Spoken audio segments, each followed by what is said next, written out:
similar thing went over yesterday, but so basically just a little bit of the history of the workshop. This is the 31st year. It's been here in Telluride for 29 years already, so that's why people feel comfortable around like school and whatnot. We obviously did not have the workshop during the pandemic, but then if you want to learn more, there is a very cool sort of overview on the website about the history of the workshop. Otherwise, as far as the structure of the workshop, it is primarily funded by the National Science Foundation. It's apparently the longest ever workshop series funded by NSF. The budget has become increasingly a problem in the past 2 years. We saw pretty much a doubling in the cost of hosting the workshop in Telluride. Telluride has just gotten so expensive. This year, we're trying to tighten the budget a little bit, so it's a slightly smaller workshop, not very, but we're just trying to be a little bit more frugal. So this year, just so you all know, there's a total of 85 attendees. A maximum capacity will be 69. I think that's week 2. But on average, it's going to be 59 people. That includes students, postdocs, faculty, trainees, industry people and whatnot. The workshop is primarily, as I said, sponsored by, funded by NSF, but it's sponsored by a variety of institutions and supported organizations. So I'm not going to get into that. Parlando degli sponsors. Okay, let's mute the troublemakers. All right, so as far as impact, you can go on Google Scholar and see a number of work that came out of here of the workshop. So I put these 2 notes because I think they're important, especially for those who have not been here before. It is important that you acknowledge the workshop in any future publications. So we're here for 3 weeks. I don't think we anticipate publications to come out in these 3 weeks. But the goal of us being here is to explore ideas, pilots, experiments, pilot things, and some of these eventually turn into publications. So it's nice that you acknowledge the Telluride workshop in any future publications, and this sort of allows us to keep track of the cool things that came out of the workshop. It's also important to be mindful of the fair sharing of ideas. We're all here sort of brainstorming out loud. So if you've had, ideas that you shared with others, it's important that you assign credit to these collaborators. If you got data, hardware, any of that, that's sort of part of the spirit of us being here all together, working together. As far as sort of the workshop in terms of keeping track of progress and sharing, there is a GitHub, a Neuromorphic GitHub, if you want to keep track of so we're mostly use the Google Drive for the different work groups to keep up, with any sort of updates, presentations and things like that. We do have a NAS for large data sharing, but that's something that can be sorted out within the work groups. I'm just going fast because these are just sort of random things that were discussed yesterday. So this year it's myself and Terry as the general chairs of the workshop. There is obviously a lot of people to make this happen who work. Some of them are here. So Tobi is in the back. Andreas will be here on Wednesday. Some of them are not. I think what I wanted to emphasize is the next slide, which is the wonderful staff. So we have Nicole, who many of you met. I think she's in the kitchen. And then Quasi, Sandeep, and Mike, are you here, guys? So just... Well, we're missing 2. I think they're in the kitchen. I saw them. So, school. Huh? Thank you for. They are the ones who drove. Well, at least Aquasi and Mike drove from Maryland, brought hardware. So, came cross country, set up the school. So they will continue to help throughout the workshop, setting up the breakfast, doing all the, the little things that we come and find ready for us. So, thank you guys for that. So as far as the structure of the workshop, it is very intensive. It's sort of a hands-on. We're here basically from Monday to Saturday. We have Sunday off. So the idea is really just seed project exploration. So it's free. It's not, a rigid classic conference with sort of research talks. We will have talks, but the goal is really to have a hands-on experience. So that's it. I think important to embrace. The cross-disciplinary nature is important. As you see, there are people working more on the software end, on the hardware end. And so we're all here interested in some components along the spectrum of neuromorphic computing or neuromorphic engineering. And sort of as much as we can, we'd like to sort of work with people we don't normally work with, and sort of that touches on this third point. It's, I think, important to try exploring other things, especially for the students here. If you have a project you're working on in your PhD, the goal is not to come here and keep working on that project, because that's something you could have stayed home and worked on. The goal is we're here, we're meeting people we don't normally interact with, and so we want to take this opportunity to collaborate, explore new ideas. The goal is not to come up with polished results. It's really more to basically really the seed project idea is the key here. As far as sort of the format, sort of we will have morning lectures, which will be a mix of tutorials and preliminary talks. And so it's important that all attendees are expected to attend these morning lectures.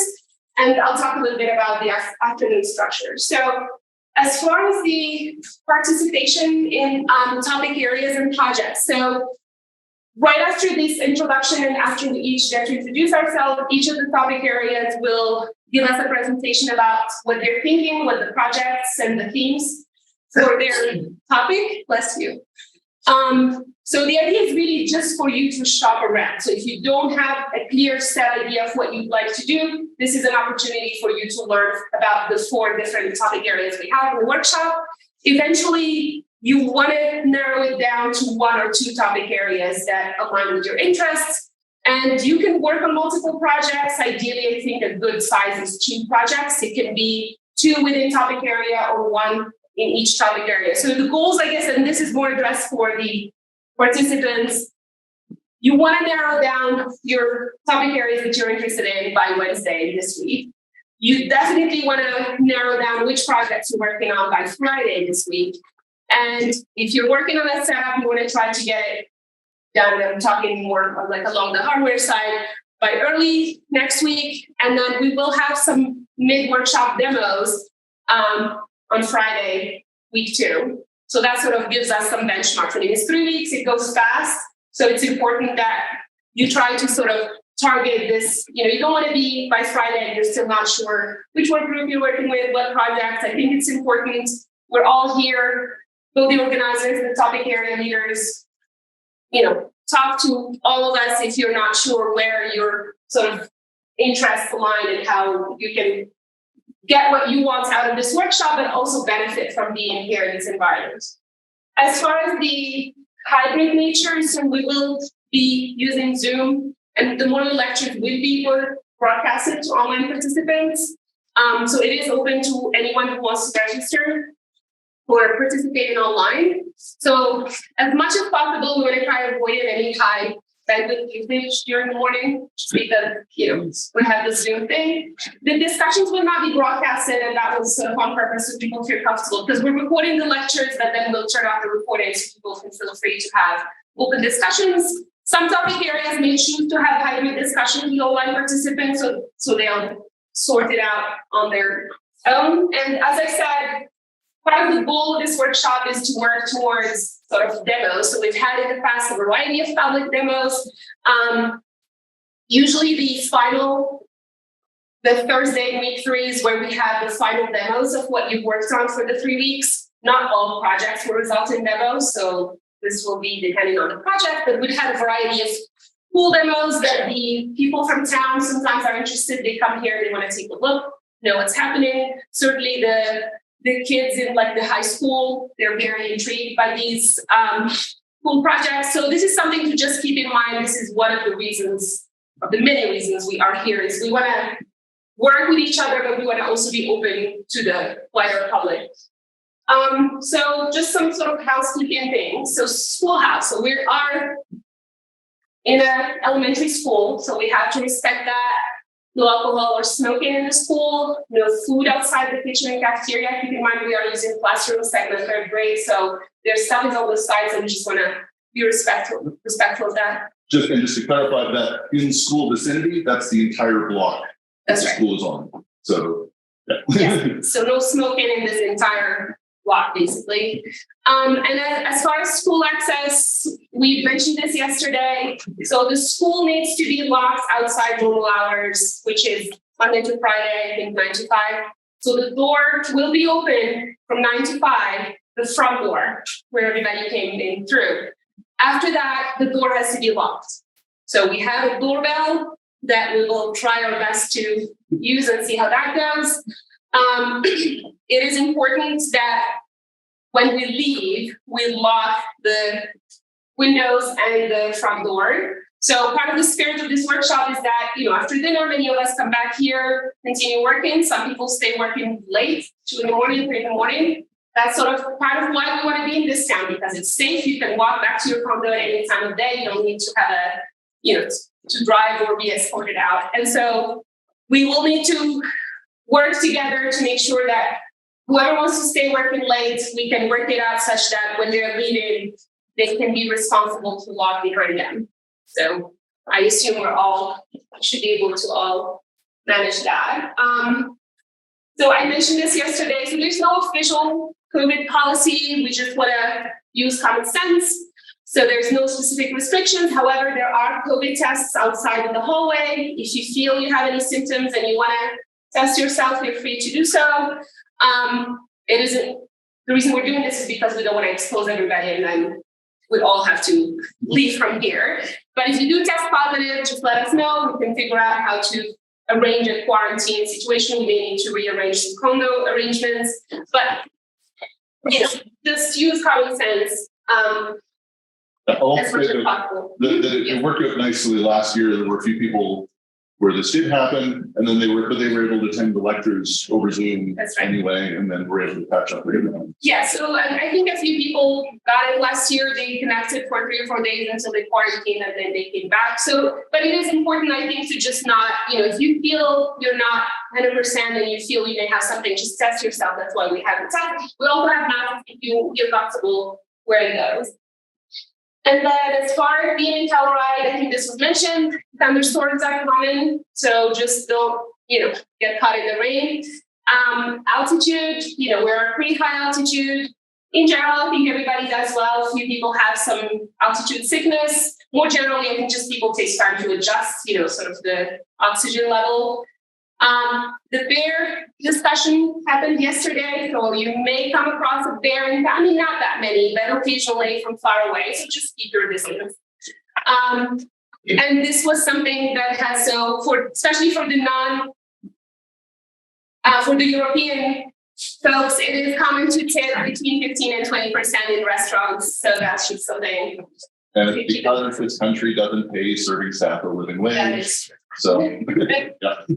All right, so other than the workshop activities, there's plenty to do in this town, which is one of the reasons we like it. So lots of hiking and running, climbing, rock climbing, mountain biking, fly fishing. So for those of you who are interested in any of these, it's easy to rent gear if you don't have any.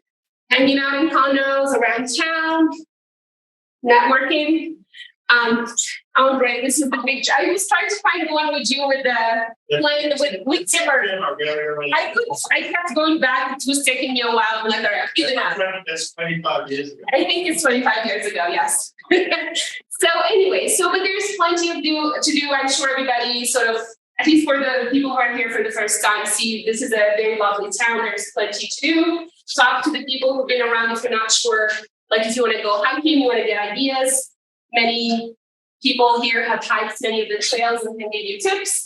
There's a couple really nice short hikes that are just like a couple hours. There's the other ridiculous ones that are like a that's hike. right. Yes. The Death March. He's not here, but he said he'll be coming in late. Yeah. So you can ask him. He usually organizes some kind of intensive, hiking during to that. This is, I think, a famous one from 2009. At Death March, but great. There is plenty of things to do around town.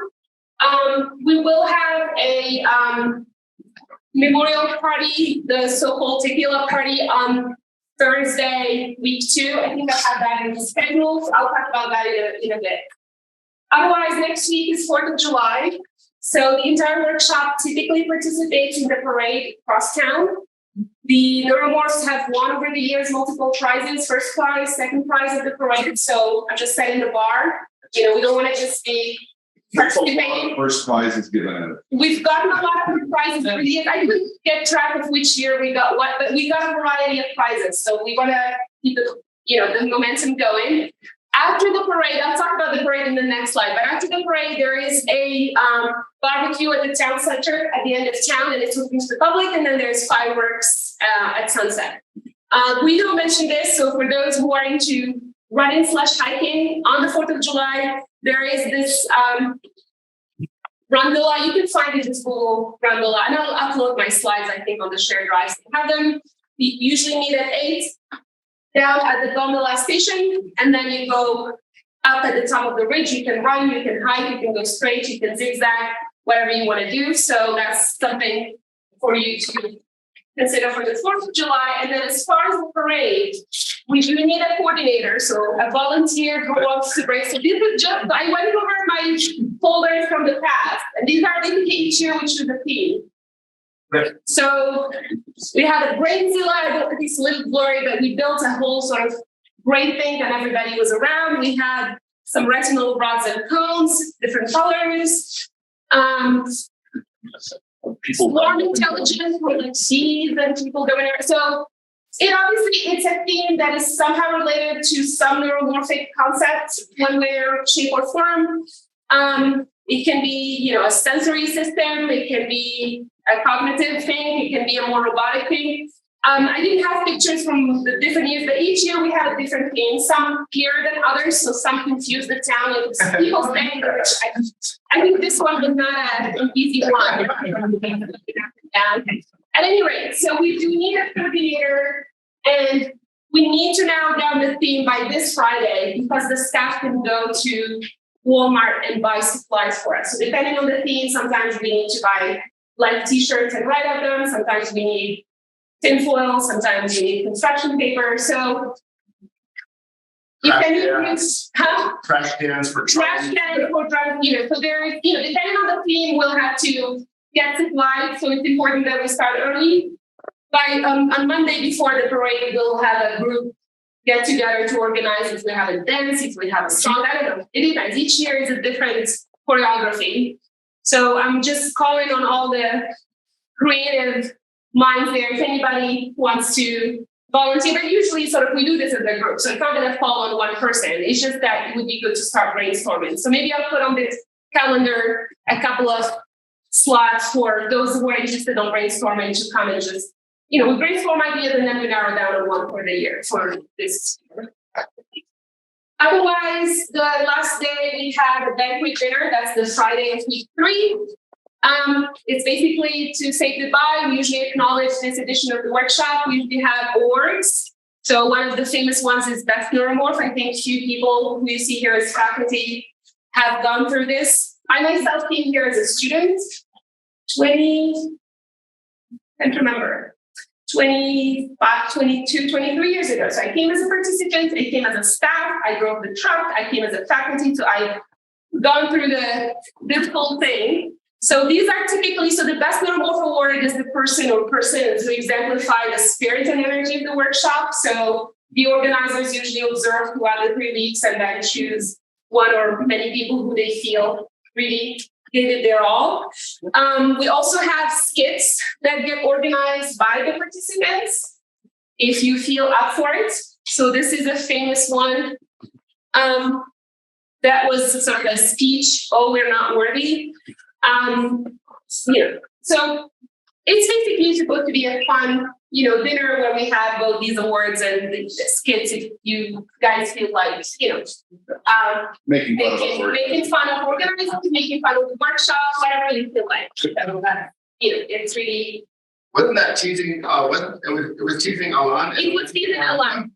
Oh, that's right. John Doyle is sitting right there. That's right. And John Doyle, yes, it was teasing Alan and John Doyle. That's right. Yes. So, I was just going over random things. Yes, t-shirts. So we usually have a t-shirt that we make for each year's workshop. So the design of the t-shirt is designed by us. So what we'll do is on Slack, we will have a t-shirt channel. Just upload if you have any ideas. It can be hand drawn. It can be, sort of a graphic design of some form. You can do front, you can do back, whatever you feel like. And then by Friday, we'll have a vote as to which design is the most popular. The reason we want to do it this week is because then it takes us time to order the t-shirts. So by Friday, please upload your ideas. If you want to see some old designs, I mean, these are some of the old designs, but we have some you can ask me or ask Terry. We can find them on the old Slacks that are there. But, people just go simple or go very elaborate. And then we'll vote and try to order them by the weekend. Otherwise, yes, network and internet. I think by now, most of you, but there is Wi-Fi. There is either alpha, beta, or gamma, whichever one you see. They all have the same password, Neuromorphs forever. So we have wireless connections at every table throughout the classrooms. We have a pretty reasonable.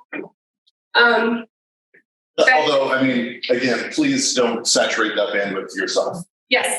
If you are needing to download large files, I find it best to actually just wander back to my condo, download it there, and then carry it back here. So, well, especially in the morning where we have the lectures and we have people over Zoom, we want to avoid the morning times. Late at night, if there's not a lot of people, so just use your judgment. Be mindful that we're all sharing the resources. So the library. It's the library tab. Great. Haven't thought of that. Yeah, so the library actually, that's true. The library has a good thanks. Wi-Fi connection.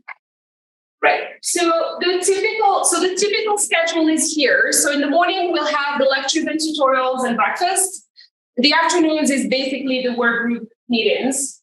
Once you settle in which work group you want to work with, you attend those work groups, but you're free to attend other work group discussions as well. It's not a closed meeting by any means. Then we'll have the break around, I think, 6 o'clock. So there's a dinner, time for sports and dinner. And then after that, the first week we won't have any lectures. So after that, we'll just come back to the school working on the project. Keep in mind, we're only here for 3 weeks, so that's not a lot of time to make progress. We will have some lectures next week once we have the Terry Sinofsky's group come in, the Comp Neuro group. So they will be given some lectures in the morning and some after dinner, and then some of the social events. So this is basically the highlights of the 3 weeks. So week 1, this basically today we try to go over the topic area presentations and setup, and then throughout the week we'll have tutorials and lectures. The Google Calendar is on the website. Make sure you subscribe to it and make sure you're on Slack. If you're not, it's very important because most of the conversations happen on Slack. If you're not on Slack and you need an invite, talk to me, it's very. So we're going to do now brief introductions to the 4 different topic areas this year, starting out with the neural learning for control topic area, which is advancing movement control to neuromorphic software and hardware. And I've been delegated now to give you this introduction to this topic area, even though I'm not the topic organizer. I'll explain how that works later. But first, let me just show you what is the state of the art in movement control in mainstream robotics. And this is a very cool thing called rapid motor adaptation for legged robots it's from UC Berkeley, Carnegie Mellon, and Facebook AI from the group of Jitendra Malik and Deepak Pathak. This is the work of, I think, a PhD student, Kumar. Does anybody know the student? Let me just play it. Yeah, so this is kind of a state-of-the-art legged robot, a bit like Boston Dynamics or Animal from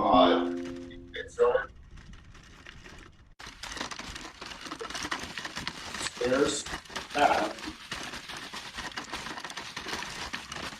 Has a laser scanner, for the perception. Also has multiple stereo cameras. It's able to walk over this uneven ground, slippery, without falling. Here it can make its way across the mud and gravel. Anybody that actually works on this stuff knows this is really difficult. This is impossible 5 years ago. Nobody could do it.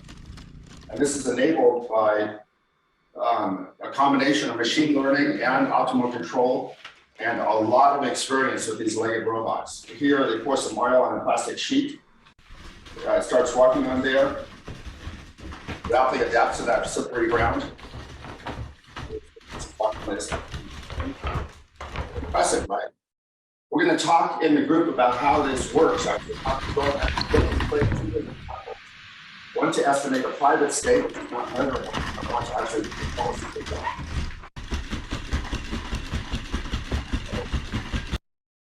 here with what nature is capable of. Right now, I'm trying to control.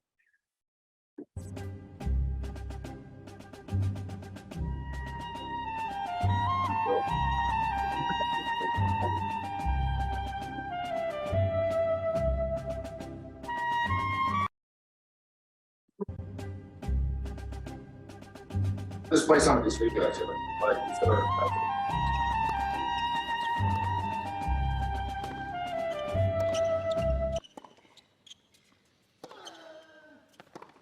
This is where all our bandwidth is going. yeah, that's Federer versus Nadal at 2017.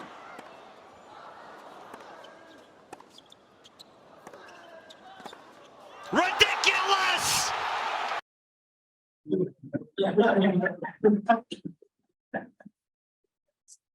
Go!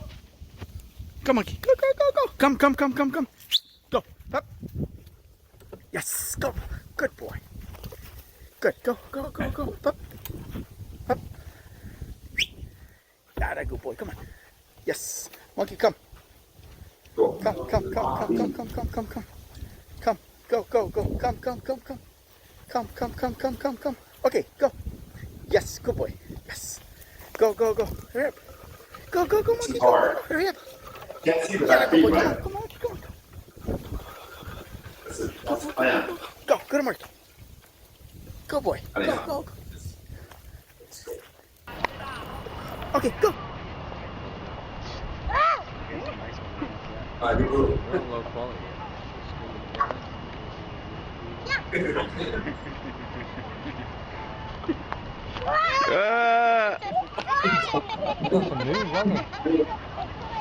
Go. Just to highlight that, Come on. you know, we have ways to go. It's like comparing chess, computer chess. How computer chess was beaten, now natural language beaten. This is the target now, right? So anyway, the topic area is about applying machine learning methods for movement control, much simpler than the example you saw there, right? Really in an introductory phase, emphasizing the integration of learning and neural hardware. And the organizers are Cheng Gao and Yulia Sendarskaya. Cheng, it turns out, has to give 50 oral exams this week, each half an hour, to his students. And Yulia got called away because of family emergency. She had to go back to Germany. So neither of those leaders are here. Cheng is coming with Kinyu. They're partners together, married, and they'll be here this coming Sunday. In the meantime, the main people who are organizing the topic area are Marcin, who's back there. Why don't you stand up again? Hi. Marcin and Antonio, stand up again, please. Antonio and myself. And we have also this week Noel here, and Christian. Is Christian arrived yet? Christian Meyer? Okay, and we have a number of speakers, which I'll talk about. And these are the people, why don't you guys stand up actually and identify yourselves who participated in the online Zoom meetings. Oh, you're all sitting in the front. Is that a statistically significant that you're like clustered towards the front? We're honest, okay. They just want You to notice the speaker always exudes its own propulsion, right? Okay. Now, Cheng, I think, or Yulia, you know, from the poll, from the biography of our participants, I don't know if this is for the whole workshop, but this is the bag of words things. So there's a lot of interest in robotics, hardware, ANNs, SNNs, FPGA, SLAM, things like that. That's the robotics interest. So I think it's well matched to what we want to do this year. With this neural control topic area has been running for some years now. I must say the first year, really impressive accomplishment. It was the first work to use a hardware accelerated recurrent neural network for real-time control. And this is a project which is a collaboration between Rachel Gelhard from the same lab that Noel is from. Where's Noel, by the way? Yeah, you're right. The same lab that Noel is from. working together with Chang, what they did was Rachel had developed this, or was evolving this Ampro, this prosthetic e-leg. I call it an e-leg. It's like a powered leg that has a knee motor and an ankle motor. And eventually it's supposed to be like something that you plug, you charge it up at night and then you put it out in the morning. It helps you walk around. And she had developed a very nice proportional derivative controller for that followed certain trajectory steps. And what Rachel and Chang did together was train an imitation RNN that imitated this proportional derivative controller with a recurrent neural network that exploits temporal sparsity. So it's like a spiky neural network, but it only updates the downstream states when they change sufficiently. And this is actually running on the FPGA board that's mounted here on the leg. So they did that during the workshop, trained this imitation controller, and got that published at ICRA in 2020. And there's been a lot of stuff since then at the workshop, and we're not going to review all that history here. The kind of projects that we would like to do this year are hardware neural network nonlinear optimal control of the physical card pole, with either FPGA running a multi-layer perceptron running Chang's temporal sparsity RNN, or a Spinnaker 2 chip. Where are the Spinnaker 2 people? Mahmoud? Yeah, you guys stand up there. Yeah, these two guys have Spinnaker 2 boards with them, or Lohihi 2 simulations. And we have on the way. Okay, this is card pole, stabilizing in the middle, and then dancing with a period of 1 second. Go. Compiling the network, doing the autograd.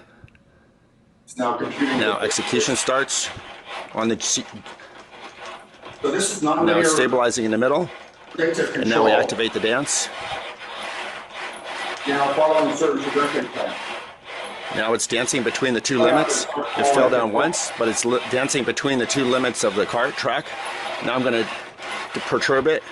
It recovers. Perturb it. It's trying to recover. It recovers finally. It's quite robust.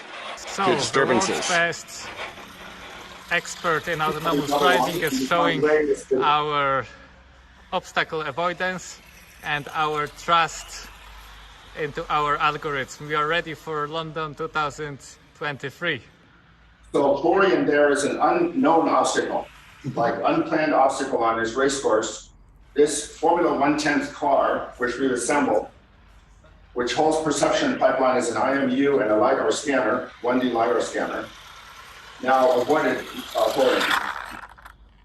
And this thing can drive traction limits. That shouldn't be on this video. But that's the other main platform that we brought along. So we're interested in controlling this F110 car with a neural network planner or controller. We're also interested in using event cameras for visual control of a pan-tilt unit, maybe tracking this cart pole.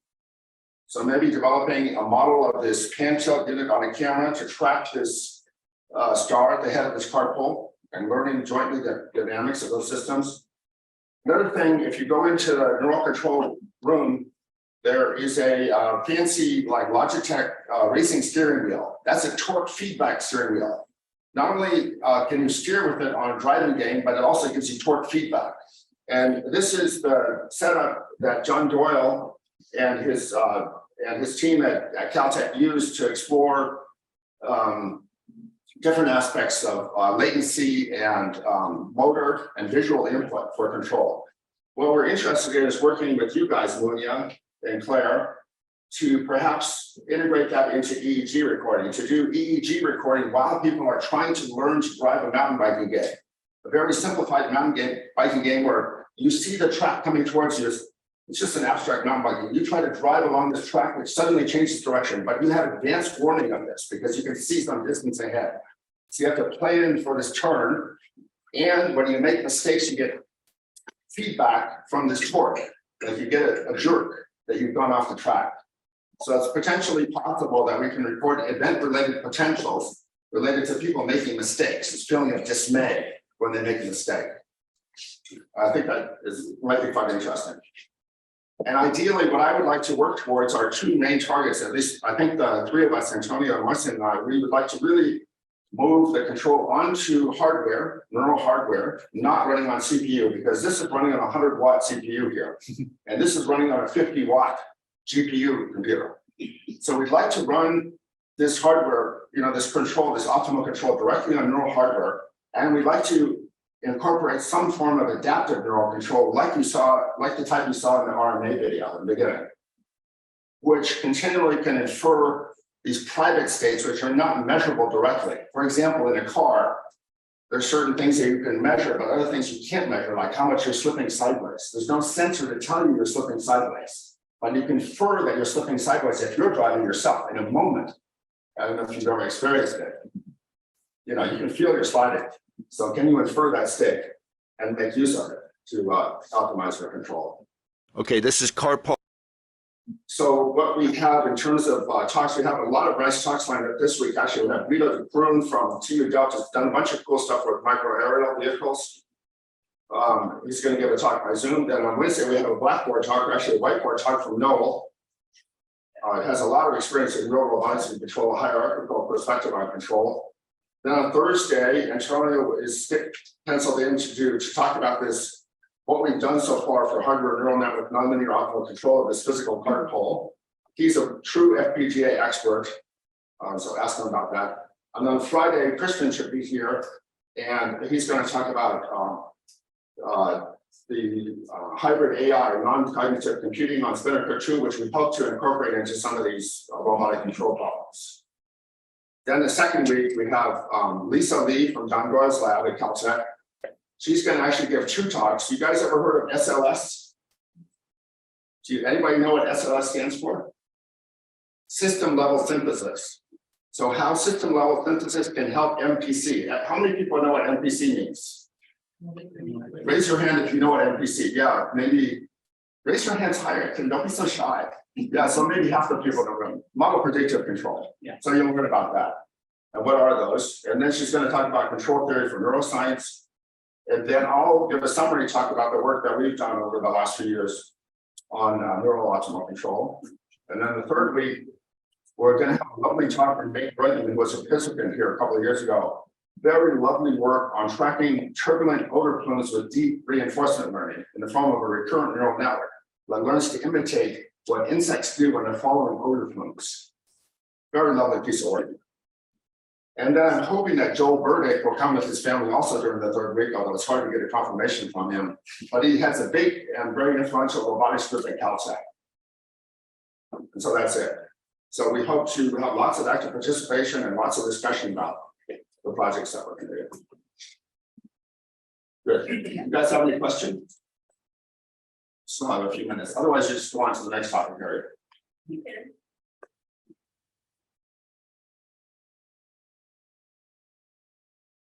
So let's switch over then to KMC. Great.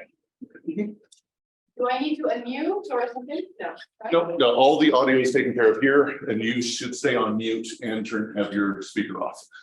Okay, so yeah, I'm there, and I'm going to present some of the stuff that we have thought and drafted for the auditory motor coupling group. So I'm going to give a brief introduction of where we started, the thematics and the questions, and then some of the projects that we thought we could get together and organize. This is all, proposals and work in progress, and of course we want to work with the students that want to join in to refine them and make them match to their interests, to their learning goals and whatnot. So the question that we wanted to ask this year was the other audio-motor coupling in the case of speech and music. And why is that interesting as a question? Is because when we are speaking or playing music, it recruits sustained interactions between motor and the sensory systems. So for instance, when we are executing a movement, such as playing a note on a violin, there is an instantaneous auditory feedback loop that is used with just a movement to really correct exactly to what we want. So for instance, if the note is not in tune, the violinist will slightly adjust the finger positions thanks to the auditory feedback to make it match better with what he intends or she intends. And there are some good reasons to think that very similar processes are at play during speech production. So vocal tracks can be thought as instruments that most people learn how to play when they're throughout the development. And we have evidence that as our vocal tracks changes with age, we actually also have this auditory loop that makes us change and adapt so that we produce exactly what we want to produce. Okay, so we know from research in speech projection that while we execute motor commands to articulate vocal sounds, there is an efferent copy that contains temporal structure that is being sent from the motor areas to the auditory systems for comparison and maybe also some sort of suppression.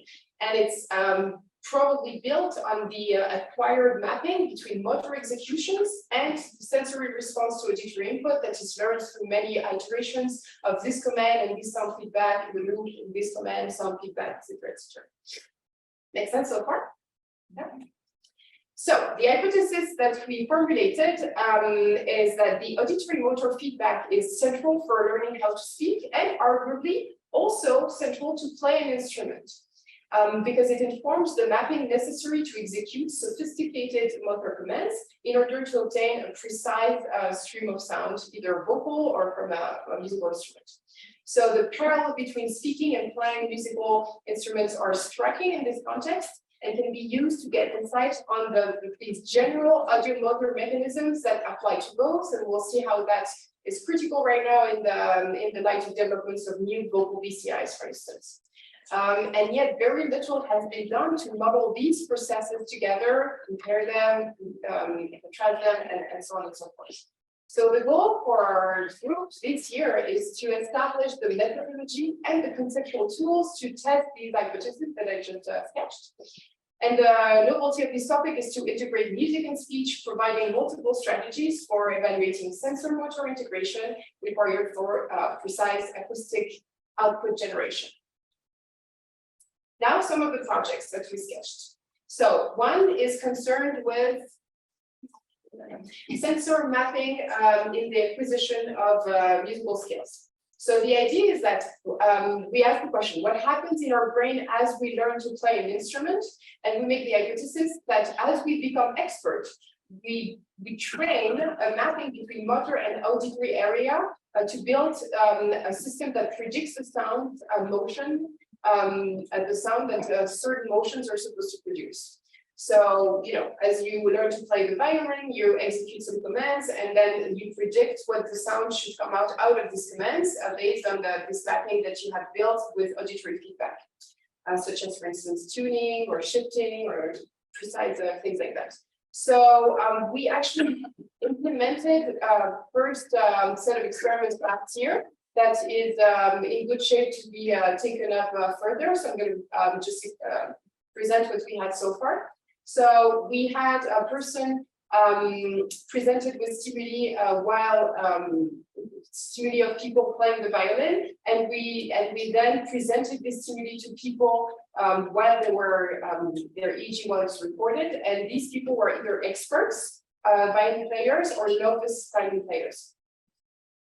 What we found, so I'm actually not going to go into the details of what we found because it was really preliminary, and hopefully we'll get it a step further. But just in terms of the design, so we had stimuli that were visual and audio stimuli, where the person could see and hear the sound and the visual from the violin player.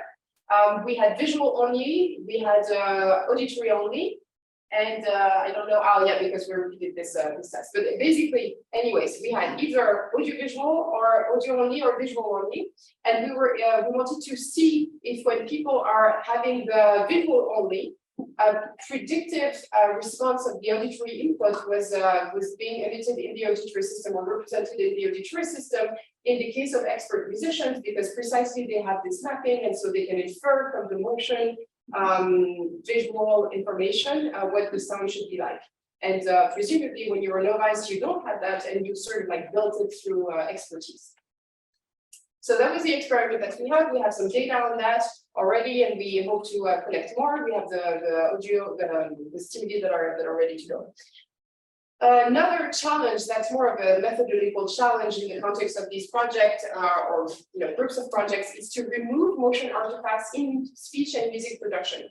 So the problem is that when we produce speech or music and seek to decode auditory activity or actually any type of activity, the motion artifacts from just muscles, either playing the violin or just articulatory muscles, decrease the sound-to-noise ratio, and so makes the decoding task more challenging. So last year we started to tap upon that with the help of Vikesh, who is the other co-leader that's going to come in on Wednesday, and that had very interesting solutions to propose about how to use the accelerometer data from a wireless EEG set to use this data along with an ICA to find which one was most correlated to which component of the EEG in order to regress it and so altogether clean the data from these motion artifacts using the accelerometer. And of course, that works best when the movements are such that they activate data in the accelerometer. So more like, stuff like general motions. Ideally, you would have in each end, if you were to use or like a set of sensors along multiple things, but here we only had one in the EEG set. But when you speak, the motions are not from your general body movements, but more from the articulatory, so all the muscles in your face and the muscles here, or I don't know if they are muscles, articulators here, hopefully they're muscles. Anyways, so here the challenge is to use other types of sensors to remove this. So we discussed with Georgia and Giovanni about how to use electrodes on the face to remove these artifacts, and maybe use a design where we have people mimicking speech and then making the same speech to isolate just the motion component of it. Hopefully, when you mimic speech, your auditory response is not as strong, but that might be a challenge. So yeah, if anybody is interested into the methodology behind that, that's going to be one of the projects. One other one that's very related to what Tobi was presented earlier, and he said that he was interested in collaborating with us. So that's good news because we had the same idea on our own, was to build this very probably prototype closed loop of attention control.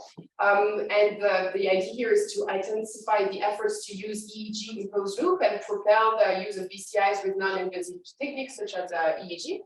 So what we thought, but we can totally discuss it with you guys about how to design that best, was to have an audible paradigm, which is a very simple type of task, auditory task, where you have deviant and non-deviant tones, and the deviant tones happen sort of randomly, so you can't predict them. That's the whole point. And you can either try to suppress or enhance the response to that. So pay attention or try to ignore the deviance, and that's like a paradigm that's been used in auditory attention for a long time. And so here the idea would be to have like a closed loop where we would decode some sort of activity from the EEG, and the person, while the EEG is being not decoded but recorded, I guess, during this stuff, would have. So the task would be to try to ignore the deviant, and as the task is being done, executed, there would be sort of like a game interface that in which the deviant being ignored would be corresponding to some more how do you say something. Performing better in the game. So we had a small design with a Mounya student, and I could be more precise about that as we discussed it in a group, in the groups. But basically, yeah, to have like an interface that would be controlled through the EEG of the person hearing the audible paradigm. Okay, so then another set of questions was that is learning new languages using learning also a new auditory motor mapping. So the question here is that the audio motor mapping are at the basis of this inference copy that I talked about, which is used to compare, send from the motion to compare to the auditory input. And it's learned during developmental years while babies learn to use their vocal tracts to speak their native language. And so the question here is what happens when we learn a non-native language in adulthood? Do we use the same mapping model, or do we need to train a new one to produce these new phonemes that are presumably different from the one that we've learned to use through our developments? So yeah, so you get the idea. So when a baby is learning to speak, is learning really through this auditory feedback to make the motions that are going to match the auditory input that he wants. And years after, when this person has become an adult and is trying to learn a new language, and how does that happen? Is that a process that starts from scratch, or does it depend on the distance between the phonemes of the new language and the old language? Okay, so this, I guess, oops, just gonna go. So this, I'm gonna try to let Vikash speak up. Yeah. Can everyone hear me? Yeah. Great. Yeah. So sorry I can't be there today. I'll be on site by Wednesday afternoon if my flights are on time. But I'm very interested in this area of vocal BCI, vocal brain computer interface. That's really emerging as a new technology. There have been a number of demonstrations of reading real-time brain activity and mapping it to control signals that mimic the control signals and the type of control we see in articulation, right? So speech is this very complex act where we shape air by contracting our articulatory tube with our tongue and our lips, and that precise control is difficult to mimic, although folks are attempting it right now from direct brain activity. And so as we build these new systems, we can think of them as a novel musical instrument. And I'm very interested in asking, can we leverage some of the insights from the projects that Claire just discussed with you? Can we leverage those insights to help us develop the next generation of BCIs as an assistive technology? If you could go to the next slide, Claire. Yeah. So, there have been recent studies that have demonstrated that we can take neural activity from motor areas of the brain, either using intracortical electrodes that tap into single neurons, or electrocorticography. These are electrodes that sit on the peel surface of the brain. And these studies have shown that we can decode phonemes and whole words with functionally relevant speed and accuracy. So the current record is in that Willett study that's on the slide, and that is achieving 62 words per minute with 125,000 word corpus. So just for reference, most of us texting on a smartphone with our two thumbs, we achieve about 40 words per minute. So these are functionally relevant restoration technologies that are being explored pretty heavily, but there's a pretty big gap between these demonstrations that are based on motor-related activity of the articulators, pretty big gap between these demonstrations and what I would think of as a real vocal prosthesis, one that is decoding audio in real time and feeding it back both to the user, but more importantly, out to the world for communication.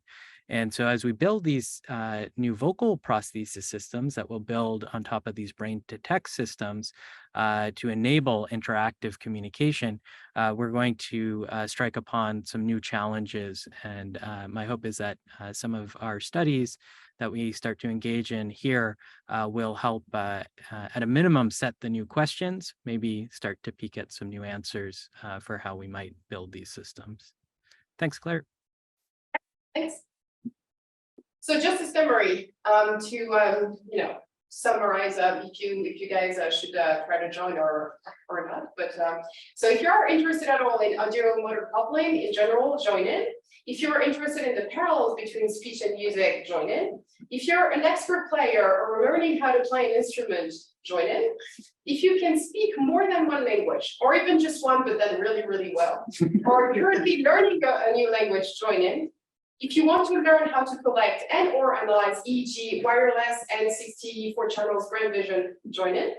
If you're interested in exploring new technology for removing motion artifacts from neural data, join in. If you're interested in exploring audio-motor coupling in the context of prosthesis development, join in.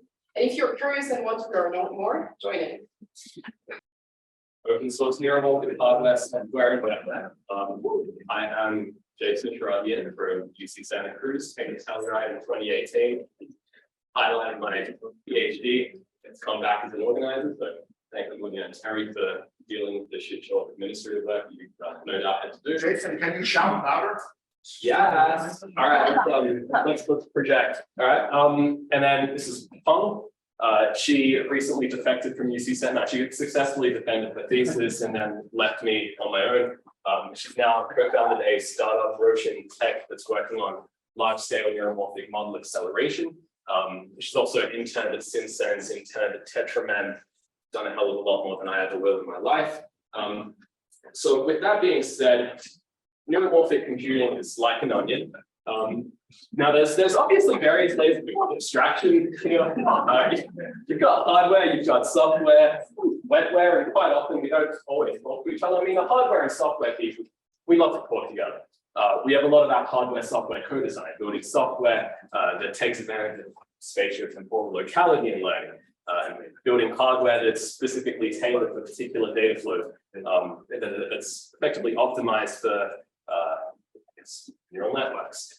But then there's a little bit less interaction with the wetware people, and we're starting to see that change a little bit between cortical labs and organoid intelligence and a few cool projects that are coming out at the moment. So not all of these bidirectional arrows are equally represented in the literature. We're hoping to kind of build tools and do a few things and apply these tools as well that reduce lessen the barrier of these things interrelated. So not all layers have been equally explored, much like Shrek's body.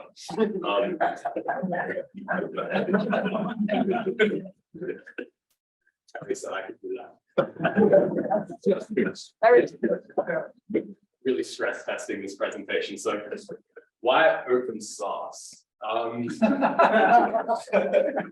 I realized It's like, no one's getting this joke. if I said it in an Australian accent, we would have open source is open source, but then American accent kind of flicks it a little bit. So it worked with deep learning. A big part of why deep learning exploded and proliferated in success, other than data availability and computer availability, was because people were all iterating upon each other's work. It's one good thing that's come out of Facebook Meta is deep learning libraries that you can play with. So we've got a shit ton of software that's been open sourced in the neuromorphic domain, very non-exhaustive list of them here. Then more recently, hardware has started to make that movement as well. So I think a few people here are familiar with it, but in case you're not, Google basically threw a heap of money at this DoD-based foundry, Skywater, that did a lot of research-based processes, so things that were radiation tolerant and had some RRAM in there and enristed.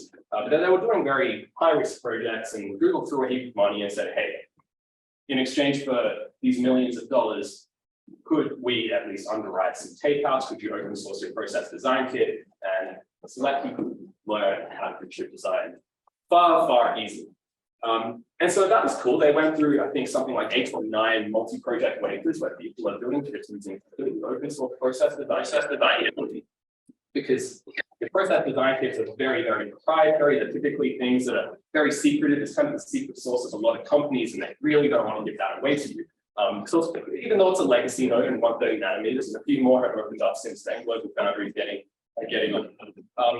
It's very cool to see that being open.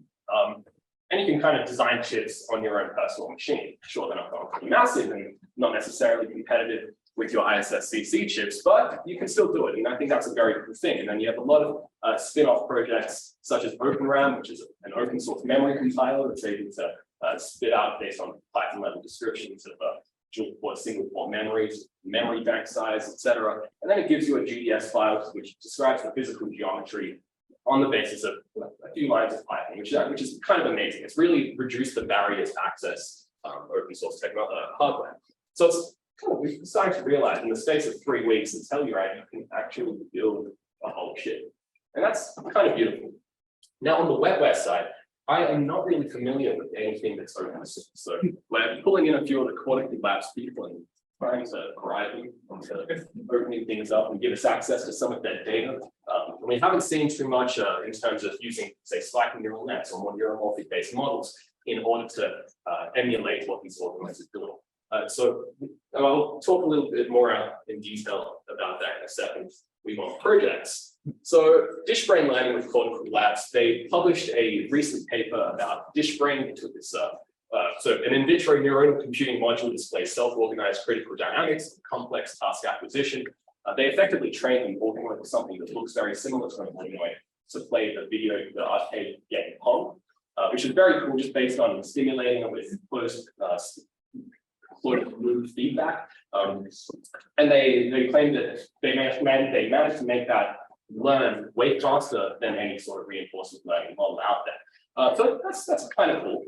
In the context of this workshop, that's all well and good, using this data to learn a game.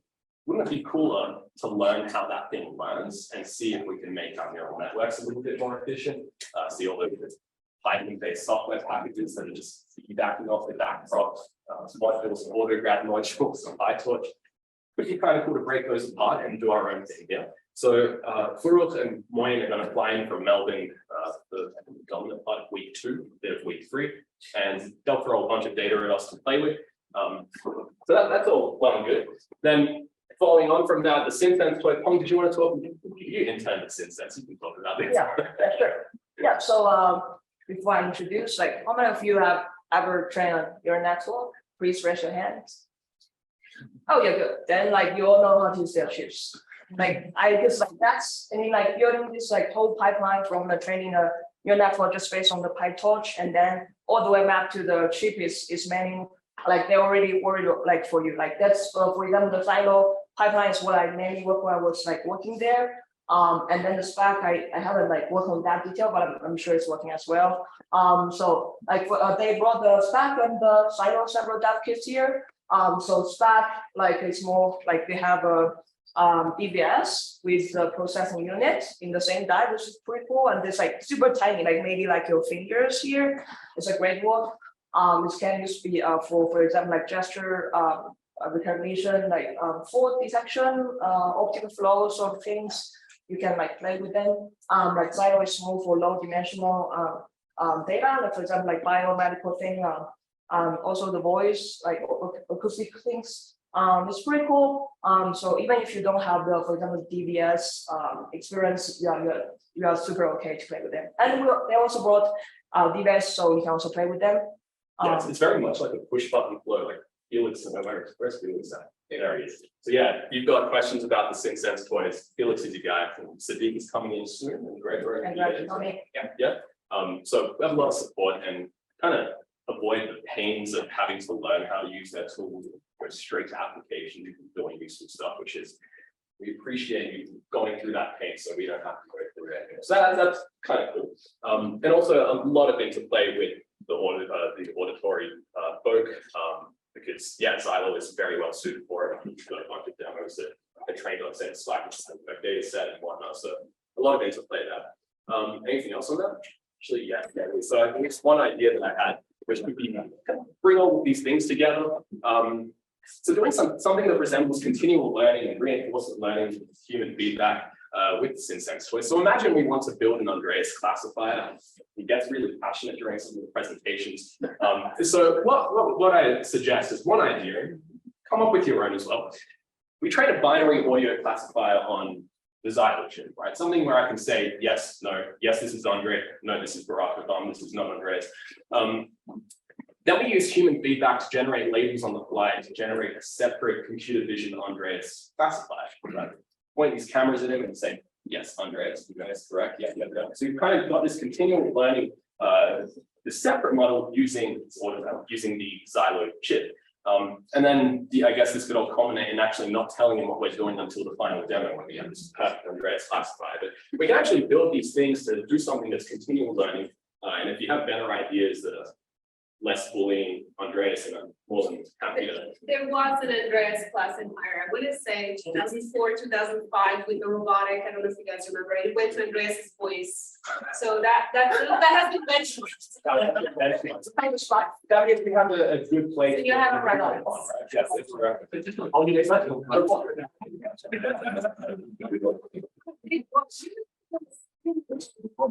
I haven't. No, there is a video. I'm looking at it. It's a movie with the robot.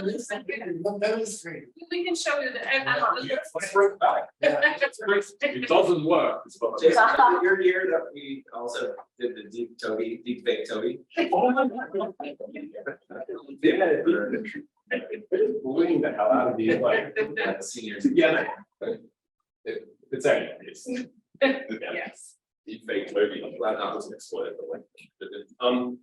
So some other directions that we could use to bridge the gap between software, hardware. So Fabrizio has been working on HLS for NM, high level synthesis, for neuromorphic computing, basically a way to go from a high level language to Python, C++, etc., and plugging that into your tool, and it immediately spits out RTL, it's Verilog, something that's synthesizable into a chip. So the goal here is to go from a pre-trained neural network, spiking neural network, or whatever, vary into the spiking neural network and automatically get something that runs on an FPGA. We've been exploiting things like, there's obviously dynamical sparsity, a lot of zeros, so something a bit more efficient from that front, but we're also interested in static sparsity, where you have a lot of zeroed out weights, such that connections are simply not made in the first place on an FPGA. So it's kind of like a case where FPGAs could really dominate passives in a way. Just don't make a connection if you don't have to. So that's kind of cool. And then one thing that Jason, what is that? What's the difference between that and generic thing like Xilinx? These are all like Xilinx FPGA boards. Yeah, so those who benchmark converting pre-trained PyTorch or whatever models into something that works on an FPGA, they require some sort of intermediate representation. Yeah, I know about HLS, but those particular FPGAs are the ones that you bought with you? Yeah. Okay. Those are the ones that we bought. They're like SoC FPGA boards. Yeah, exactly. So the pain point of going from spiking neural nets that are recurrent sequential is that O1 and X isn't necessarily the most optimal representation. We can go into that kind of detail there, but that's kind of the spirit of the work that's going to be going into that. One thing that probably the one that I'm most excited about is TNT, Tiny Neuromorphic Tape Out. And it piggybacks off the open source hardware movement, right? So the idea is to build this heterogeneous array of lightweight neuromorphic IPs. You have very little to zero chip design experience. You're exactly the person you want to target, train up a little bit. So the idea is to lower the barrier to access chip design education. We've got some specs there. You get a small slab of silicon on this shared die, which can accommodate something like 800-ish standard cells. And Peng and I are going to underwrite that cost between UCSC and Roche and Tech. Chip takeouts are expensive. Google won't cover things. So we're able to basically buy a bunch of slots for you. Hopefully you can take advantage of that. And some 3D renders of it. I don't think that there's anything to talk about. But the idea is that you're able to go from schematic entry or Verilog. We can literally step you through the process of building some basic neuromorphic primitives, such as vanilla leaky integrating fire or a Hodgkin-Huxley neural or something simple like an STP learning rule, and actually get that onto a slice of silicon. And they claim, eBabel's claim that it will take 6 months to get boards and chips. Sort of shaking your heads, that's right.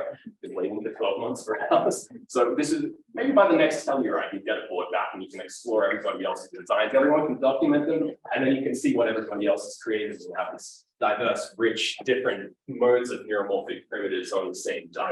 I really want to emphasize because I don't know if you have listened to the ISCA score experiments, because this recently have this hardware's open source trend, right? So more and more big names that contribute to this open source hardware. Yeah, no, a lot of people are getting interested in this.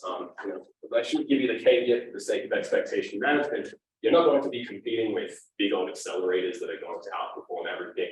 But you want to learn, you want to get something that's verified in silicon, then this is a really good entry point. You want to learn a thing or two about hardware. Why does this not want to move forward? There we go. Now, if you wanted to go into the not so tiny neuromorphic tape out realm, then you can also take your own die space for funding a chip. We can talk about that later. But yeah, so Google sponsoring, I'm not sure if they're still sponsoring, but we can talk about that. The idea is that we've had a bunch of previous successful tape outs where we took our own die space. I think before Peng graduated, I forced her to do her own specs. We can go through those in detail later on. But yeah, you're able to kind of build your own largish neural network accelerators that can actually do something a little bit more functional than independent neuromorphic IP blocks. And we can basically hold your hand because we've gone through this pain a bunch of times. So hopefully offset that pain for you a little bit. Then one of the chips that I put together basically tried to compile SNN torch into this caravan harness, and so on and so forth. So with that kind of being said, they've also, I mentioned that Skywater is a very research-based foundry, so they recently introduced RRAM in the back end of the line into their process, and this is very underexplored and underutilized. And this is something that I've been currently working with the developer OpenRAM to build a memory compiler for memory systems, basically. They are very much a pain in the ass to work with, but hopefully by making them open and offloading this burden to the open source community, hopefully we can come up with ways to make them a little bit easier and find applications in which they do shine, maybe. But yeah, so then going up to higher levels of abstraction, you might have come across this 8-bit CPU project by Ben Eater, which I think is seriously awesome. So we bought a bunch of discrete memristor. Well, they're on their way here, discrete memristors in DIP packages. And we can potentially look at building an 8-bit, an analog breadboard-based accelerator, which could probably not do a great deal of tasks, but it would work and at least show you that it works. But yeah, the idea is, you build a finite state machine using discrete components, and then you do a bunch of computations. We can sub out the ALU in the Ben Eater project with our own computational blocks, and I think that could be kind of cool as well. Then following on from that, we're just kind of getting larger and larger. So we did do some work in the large scale spiking neural net domain. Spike GPT was done by my incoming grad student, Regia. So we trained a bunch of variants of these parameter models. So just very quickly, some examples of what it comes. Now, if this came out a couple of years ago, you'd be very impressed, but then ChatGPT happened and you're no longer impressed by this. But yeah, so if you're able to get these spiking neural nets to actually do some language generation tasks, this one is like some story poetic. So what do you think of the guy else? He was standing behind me still. Yeah, whatever. Like it makes sense, even though it's a little bit weird. But that's where we're at. So we're looking at applying these large-scale models to much more interesting tasks, such as the Intel folk are very curious about how Spike GPT could work with audio understanding, classification, etc. Things that go outside the audio noise. So just any other sequential tasks, not necessarily limited to language generation. So we can get Regia in one of the Zoom calls that give us a feel for how to train these large-scale models from scratch, how to build foundational SNNs, and then fine-tune them and do other fancy things. So we're also talking to, where's my boy down? Where's our spinning boys out there? There he is. Yeah, there we go. So we're also considering how to put these large-scale models onto large-scale neuromorphic and non-neuromorphic infrastructure as well. So porting that over would be a very interesting task to go into. So with that being said, some of the speakers and participants that we've got, so Matt Venn, he's the brains behind the Tiny Tape-Out project, which we've extended over to Neuromorphic Tiny Tape-Out. He's getting paid big money to be at another conference, so I might present on his behalf on how we can do the Tiny Neuromorphic Tape-Out project. Burul and Wayne from Cortical Labs will give their talks in the second week. Let's move this up one more time. So yeah, we've got the SynSense guys also who will be able to train us up in learning how to use their tools. Conrad's going to give a talk in, I think, the third week on do brains through back propagations. Very controversial. Very excited about that. Mostajja will go further into the organoid intelligence and how we can put that over the hardware and whatnot. Just up in Andrew, generalists who are just about good at everything. They'll be able to hold my hand while we do HLS FPGA projects. Yeah, and by the way, the large language model is what I'm working on. Like it's not Spike GPT, it's for RWKB. It's like probably the same principle as Spike GPT because it's like recurrent neural network. So if you're interested, we can write a bunch of talk. Yeah, we're looking at how to reduce the cost of self-attention, get rid of the matrix multipliers and replace them with recurrent operations instead. A lot of pros and cons to this, but we'll go into more detail later. So just to summarize, the overarching theme to this is let's build and apply tools that reduce the gap between various abstractions so that we can kind of understand a little bit better, each other a little bit better. Other things that you want to learn all about organoids and how to work with them in closed loop systems, and this is for you. If you already know PyTorch, then playing with SynSense boys and deploying them within the space of an hour, brain dead easy, which I think is awesome. focus on applications rather than overcoming usage barriers in the next 3 weeks. If you're interested in a ridiculously low effort chip tape out, then tiny neuromorphic tape out is fantastic for those of you who know nothing, right? Sure, everyone here knows something, but for those of you who might be frightened by the prospect of chips, don't be. And then if you already have hardware experience, you can do something larger scale. And yeah, if you're interested in confusing the hell out of Andreas, then yeah, let's come chat, come and join our project group. With that, let's work it. Any questions? Okay, so since we were talking with Andreas, I just want to mention that this topic area was brainchild of Andreas, and he's not here. Hopefully he will show up on Wednesday.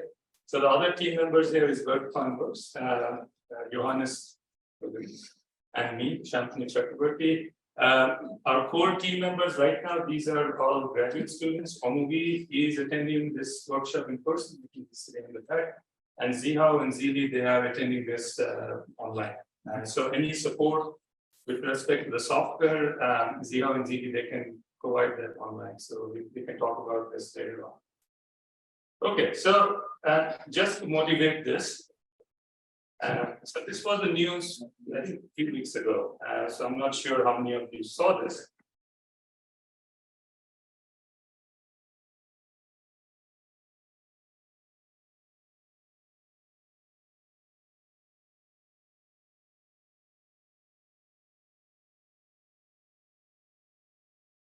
Okay. How many of you are speed cubers here? And have you played with Rubik's Cube? I'm assuming that you've played with Rubik's Cube. And you would first think that speed cubing is hard. Okay? But in fact, it's not much different from inference. Right? So when you learn speed cubing, one thing that you're taught that they're about, it's an 80 kind of pattern lookup table that you have to look at it. And then there is a well-defined path that you follow from the initial condition to the final state. Okay, so here I'm just calling it U. These are like unitary transforms for quantum folks in the audience. All you have to do is follow this path. Okay, and the magic here happens on like the mechanical movements. So computing for inference, the accelerators are essentially just like this. So the algorithm is very well defined, matrix vector multiplication. All a computing platform has to do is to execute those instructions from step 1 to the last step. Okay. And humans can learn to do that really well. Yes. Right, they just glance at the cube a few times and then boom, boom, boom, it's done. But that's what the video is, that he looks at the cube, looks at the initial condition, and there's a well-defined lookup table for it, like, and he just has to follow the path. Right? So the challenge there is if you make a mistake, actually that's a very good point. He has to go back to square one. So this is exactly what computing, also digital computers, is that if you make a mistake and there is not redundancy in the system, you have to go back to the initial state. No, it just looks at it again. Yeah. But there. Exactly. So the harder problem, I would say, harder problem is learning, right? So where you have to now search for the solution from scratch. So for novices like me, who have to learn Rubik's Cube, we have to try out many different options. So what you're doing is that you're trying to learn these different process steps from going from the initial condition to the final stage. Even harder problem is this notion of discovery. Okay, so let's say even if you know how to solve a Rubik's Cube, the question is that discovery phase or tries to address is, can you find the fastest method of all the possible methods that can solve it? Which means that there are a few steps. Actually, the world records there are about 20 steps that you can take from the initial cube state to the final state. So why is this important or useful? It turns out that one of the hottest area in deep neural networks or in machine learning is this notion of discovery. Trying to come up with new algorithms to an existing algorithm which is already out there. So these are two papers. One just came out earlier this year. Both of them are from DeepMind. The first one is talking about a new matrix vector multiplication. So if you do I would say, a brute force matrix vector multiplication, the complexity is about n cubed. N is the matrix size. Right? But if you are apply some tricks, which is what's used in many machine learning accelerators, you can set to the complexity of n to the power of 2.7, 2.3. there is a notion that you can get to n squared. Okay, nobody knows how to get there. So this paper showed that you can get closer to that complexity. It's not exactly n squared, but closer to that. Yeah, but you sorry to interrupt, you as a hardware designer had the expertise to evaluate whether this is bullshit or not, because it's a very incremental advance. Yes, absolutely. Very incremental. Yeah, I agree. So it could be an incremental. Yeah. Exactly. So when you try to implement this algorithm on an actual piece of hardware, it's highly complex. I understand. So the same thing is true for the sorting algorithm paper that came out this year. That again, this is as Tobi pointed out. Yes, the algorithm looked very complicated. It's not elegant, but again, they showed that actually there is a possible solution. So this is this notion of discovering more faster, efficient methods. So why are we talking about this? Because it turns out, okay, what is the connection with quantum? Since this work group is about quantum. It turns out that any search and discovery can be posed as an optimization problem. And the idea here, and this is where the challenge is, how do you pose the search problem as either a nice looking optimization problem, which is a convex optimization problem, where irrespective of whatever the initial condition is, you can find the best possible solution. Or in the case of many deep neural network training, you have degenerate solutions. So even if you end up with many different solutions with different initial conditions, they end up close to being suboptimal. Okay. But it turns out that many search type of problems, they are non-convex in nature. So if you don't start from a good initial condition, you end up in a local minima. Ideally, you want to be in a neighborhood of a global optima to find a good solution. In many cases, the contour or the convex function might be even much more complicated than we thought about. Actually, this is true for many search processes. So here I'm showing an example. This is called a Esraghian function. It's a very simple function that you can define in closed form. And you can see there are tons of local minima here. But there is one global optimum which is hiding in the presence of all these local optimums. So if you have to do a brute force search, right, what you have to do, you have to search every corner of this two-dimensional space at a precision of p. Okay? So p is the precision. And if the number of variables increase, so that shows up in the exponent. So you can think of that the complexity, the computational complexity of a brute force search at a precision p is an NP-hard problem, because so it's exponential with respect to the number of variables. Okay? And this is where quantum comes in. The quantum, if you can somehow create a superposition of many different states, you can do an efficient search in this exponential domain. Okay. So let me illustrate this complexity again with another problem, which we call the Telluride scheduling problem, which we faced this time. So we have these 4 work groups. When we invited speakers, we contacted about 100 of them. But we have slots for only 30. Each speaker gives us a preference of what is the best possible schedule that can work for them. And if you have to find out what is the optimal schedule in this whole space, even for this reasonable numbers, you have to do 10 to the power of 25 search operation, a brute force search. Like one can argue that you can apply a randomized algorithm. Actually, randomized algorithm works very well. You take one possible case, you may not satisfy every constraint, but at least you get close to the suboptimal solution. And in fact, there are very good algorithms like that. Right? But if you have to find out the best possible solution, you have to do this exponential search. Okay. So now the question is, how do you actually solve? Where does quantum aspect come in? In fact, that's where physics, or in this case, quantum inspiration, can provide some insights. So one standard technique, the classical approach that is used, is using similarity arrangement. So if you have this complicated optimization function, here I'm showing only one-dimensional function. You could start from an initial condition. You can start annealing what is called temperature, where that helps you escape the local minima. If you were stuck in a local minima, it will help you escape the local minima. But you have to be very careful on how you anneal, what's the annealing schedule, and things like that. So, and there are commercial products that actually mimic just this. So this is a chip from Fujitsu that just does this annealing process. How old is that chip? How old is that? This is pretty old. Pretty old. The quantum solution of this is adiabatic quantum tunneling. So the idea here is that you start from this initial case. I would say these local optima, these are potential wells. The solution essentially, you have to construct this physical device such that the solution tunnels through these barriers. So these heights that you see, they are tunneling barriers. And this is the principle behind D-Wave. Again, this is now a relatively old technology, but this is how many of these initial quantum-inspired optimizers were built. So, but even if you look at the new generation of optimizers that are coming up, there is a common approach which has a lot of similarities with analog optimizers and even neuromorphic optimizers. Okay? And this notion of probability amplification. Okay? So again, I am showing here the Esraghian function, which there is a global minima optima hiding amongst all these local minimas. And the idea here is that you have to create what's called a Hamiltonian. There are an energy function, which is shown at the bottom, which kind of explores all possible combinations. Okay? And as the algorithm progresses, so whether using a quantum algorithm, analog algorithm, neuromorphic, it finds out quickly where exactly the probability mass is concentrated.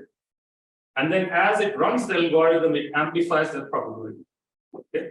So it's like a winner-take-all. It's like a glorified winner-take-all. But yeah, the challenge is, how do you make sure that it can search the entire combination of space?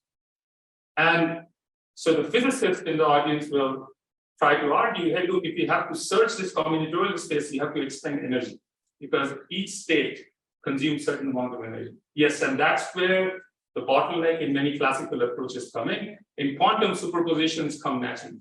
Okay? But there are some new techniques which are there that we can actually use for modifying neuromorphic algorithms. And that's the kind of the goal for this workshop. One example, and there has been a lot of work that has happened recently, is using coupled oscillators. Okay, so here is an example where you take a bunch of these clocks. They're initially not synchronized with respect to each other. And you create a global coupling. In this case, the global coupling is the platform they are all sitting in. So as they are moving around, they're vibrating that global platform. So there's one very simple coupling. And these clocks self-synchronize in steady state, which means that it finds the most energetically favorable solution where either its frequency or phase locking mechanism. Okay? So there has been a lot of work that has happened since originally when this was proposed. So what we are asking there in this work group is, yes, look, with spiking neurons, you can also create a massively coupled system, right? Now with the technology, we have millions of neurons, billions of synapses, you can get massive parallelism. Can we revisit some of those old approaches that were there before and argue, is neuromorphic the right platform to implement or execute some of those old algorithms?